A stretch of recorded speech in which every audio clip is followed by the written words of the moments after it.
Hello everyone, welcome back to pages of us. ഞങ്ങൾ ഇന്നൊരു പാലട പായസം recipe ആയിട്ടാണ് വന്നിരിക്കുന്നത്.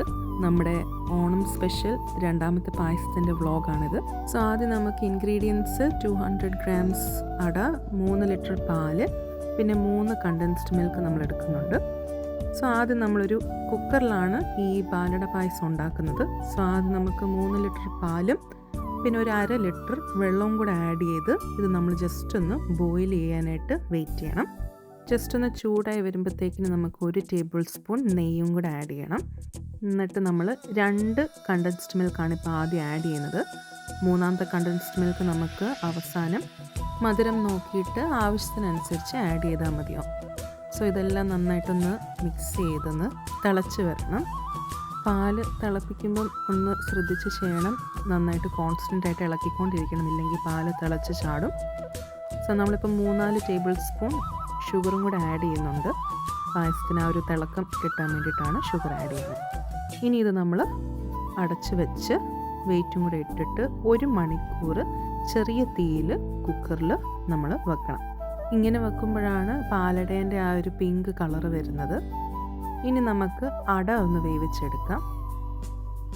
സോ അതിനായി നമ്മൾ ആദ്യമായിട്ട് കുറച്ച് വെള്ളം ആഡ് ചെയ്തിട്ട് അതിലേക്ക് 200 grams റൈസ് അടയാണ് എടുത്തിരിക്കുന്നത് നമ്മൾ. ഇത് ഏകദേശം ഒരു 10 പേർക്കുള്ള ക്വാണ്ടിറ്റിയിലാണ് നമ്മൾ ഉണ്ടാക്കുന്നത്. ഇത് ഇനി നന്നായിട്ടൊന്ന് നമ്മൾ മിക്സ് ചെയ്തിട്ട് തിളപ്പിക്കണത്. അട നല്ല പഞ്ഞി പോലെ വെന്ത് വരണം. സോ ആ ടൈമിലാണ് കൺസിസ്റ്റൻസി കറക്റ്റ് ആവുന്നത്. ഇത് ഇച്ചിരി കുറച്ച് ടൈം എടുക്കുന്നൊരു പരിപാടിയാണ്. സോ ഞാൻ ഏകദേശം ഒരു 30 മിനിറ്റോളം നമ്മൾ വേവിക്കാൻ വെച്ചായിരുന്നു. നല്ല അടയാണെങ്കിൽ പെട്ടെന്ന് നമുക്ക് വെന്ത് കിട്ടും. സോ ഇതിങ്ങനെ ഒന്ന് നമ്മൾ പ്രസ് ചെയ്ത് നോക്കുമ്പോൾ നന്നായിട്ടത് വരുന്നതാണ്. നമുക്കിപ്പോൾ നന്നായിട്ട് ഇവിടെ വെന്തിട്ടുണ്ട്. ഇനി നമുക്കിതൊരു സ്ട്രെയിനറിലിട്ട് വെള്ളം ഊറ്റിക്കളയാം. പിന്നെ നമ്മൾ കുറച്ച് പച്ചവെള്ളം കൂടെ ഒഴിച്ച് നന്നായിട്ടൊന്ന് കഴുകിയെടുക്കുകയും ചെയ്യുന്നുണ്ട്.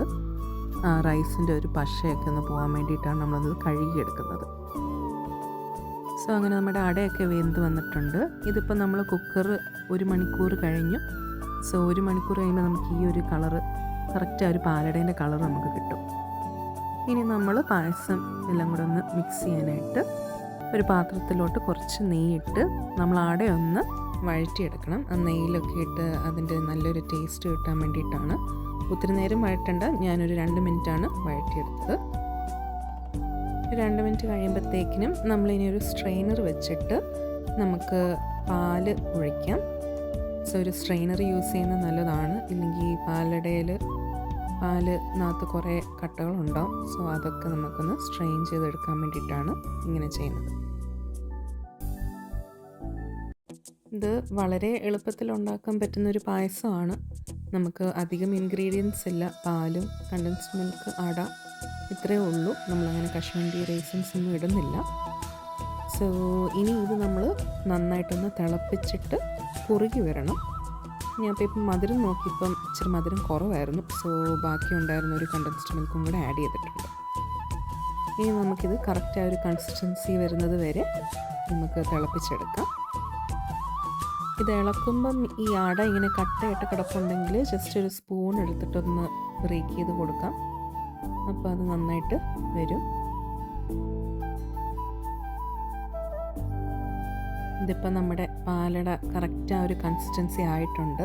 നമ്മളത് ഒത്തിരി കുറുക്കേണ്ട ആവശ്യമില്ല, കാരണം ഇത് ചൂടാറും തോറും കുറുകി വരും. സോ ഈ ഒരു പരുവാകുമ്പോഴത്തേക്കിനും നമുക്ക് അടുപ്പ് ഓഫ് ചെയ്യാം. അങ്ങനെ നമ്മുടെ പാലട പായസം ഇവിടെ റെഡി ആയിട്ടുണ്ട്. സോ എല്ലാവരും ഇത് ട്രൈ ചെയ്ത് നോക്കുക ഈ ഓണത്തിന്. എന്നിട്ട് അഭിപ്രായങ്ങൾ അറിയിക്കുക. Thanks for watching.